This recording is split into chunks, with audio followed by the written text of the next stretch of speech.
Klausau. Labą vakarą. Labą vakarą. Ar su darželio auklėtoja kalbu? Taip. Ieva, taip? Taip. Labas, Ieva. Aš tau skambinau prieš tai, aš iš darbo, žinok, ofiso skambinu. Čia skambina Norberto tėvelis. Taip, klausau. Aš tavo numerį čia susigaudžiau per darželį, žodžiu, visaip. Ir man labai reikia, kaip čia dabar tave įspėti, arba paprašyti paslaugos. Aha, žiūrim kokios. Iš tikrųjų, ta paslauga tokia, nes man darželiai tenais ir direktorė sakė, kad Norbertėlis geriausiai elgesi, kai tu būni šalia. Ir matai, mums dabar toks staigus reikia išvažiuoti su žmona rytoj į Londoną ir mes tik grįšim ketvirtadienį. Aš norėjau paprašyti tavęs, nes mes aplinkui nieko, jokių aukulių neturim. Ar tu galėtum rytoj Norbertėlį pasiimti ir iki trečiadienio paturėti pas save? Oho, čia su tokiais. Jo, žinok, čia taip jau išėjo ir aš nežinau, į ką kreiptis, supranti, nes darželio taip direktorė atsiliepia, kad jis tave labiausiai geriausiai priima ir yra ramiausias, tai o kitiem kažkokiem svetimiem baisiai aš nelabai ir noriu duoti, žinai. Ne, tai aš suprantu, žiūrėkit, kaip ir būtų įmanoma, bet matot, aš vieno kambario bute gyvenu, tai aš nelabai turiu galimybės pas save pabūti. Klausyk, Ievutė, mes turim didžiulį namą, jisai yra Vilniaus rajone. Aha. Gal tas dienas atvažiuok tu pagyvent pas mus tada? O tai jūs rytoj išvažiuojate ir iki kada? Realiai, aš nežinau, arba trečiadienį vakare, arba ketvirtadienį ryte grįšim. Aha. Ir supranti, man nežinau, ką daryti.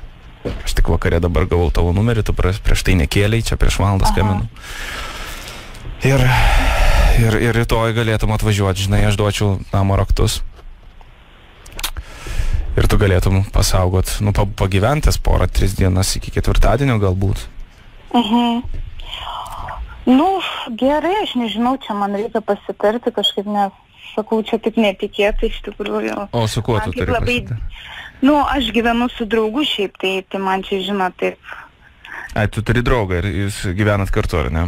Taip, mes gyvenam kartu ir man žino, čia irgi taip reikia truputį. Tai tu nori pasakyti, kad draugą irgi atsivežtum pas mus į namus? Aš nežinau, tai sakau, man reikia kažkaip tai čia aptarti, pažiūrėti, nes, sakau, man dabar taip vienai labai sunku spręsti, žinot, aš galiu...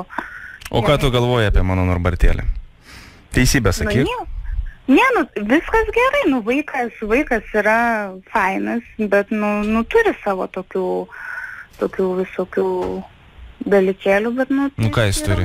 Ką jis turi? Nes man nieks nesakė kažkokių blogų dalykų, visi tai gyrė?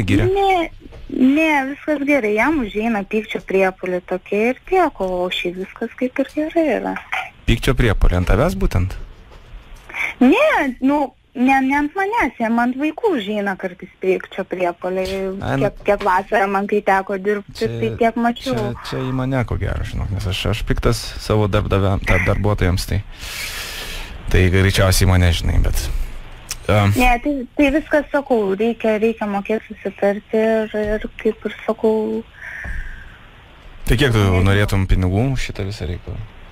Oi, tai čia, sakau, nežinau, leiskit gal pirmą man pagalvoti ir aš tada jum kažkaip pranešiu, nes, sakau, man dabar taip staigiai irgi žinot.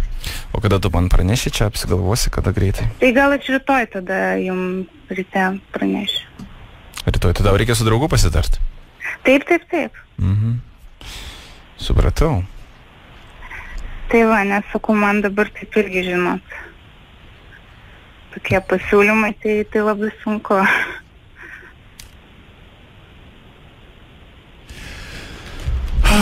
Supratau, man čia, žinai, paskutinė viltis tu esi iš tikrųjų. Jeigu tu negali, tai reikės vieną palikti, čia gal 3 dienas jisai gal iškenties kažkaip. Ne, baikit vieną vaiką, tai... Ne, mes buvom, žinok, vasarą kažkada palikę į 2 dienas, tai aišku, apsiverkė jisai ten baisiai, bet,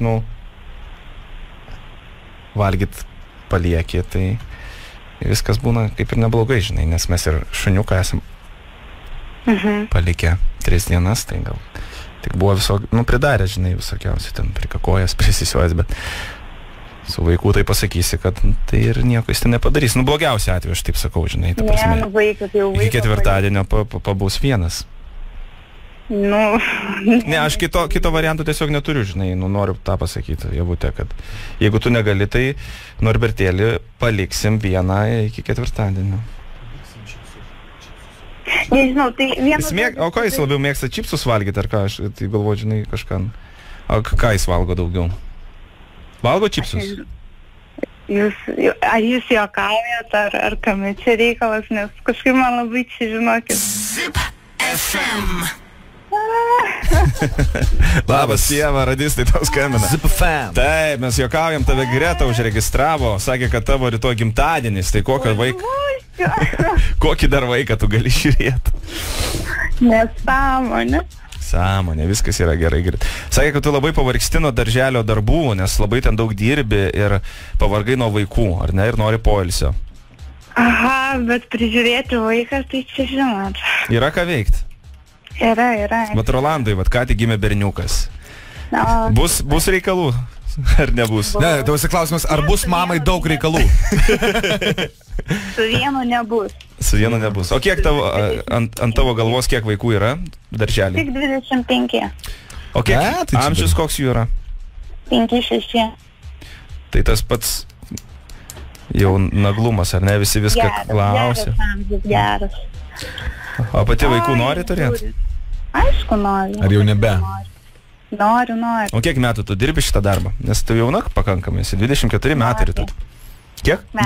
Metai. Dirbu. O studijavai kažką į tą pusę, ar čia tiesiog? Taip, baigiau ir dabar. Tai būsi auklytė, ar ne?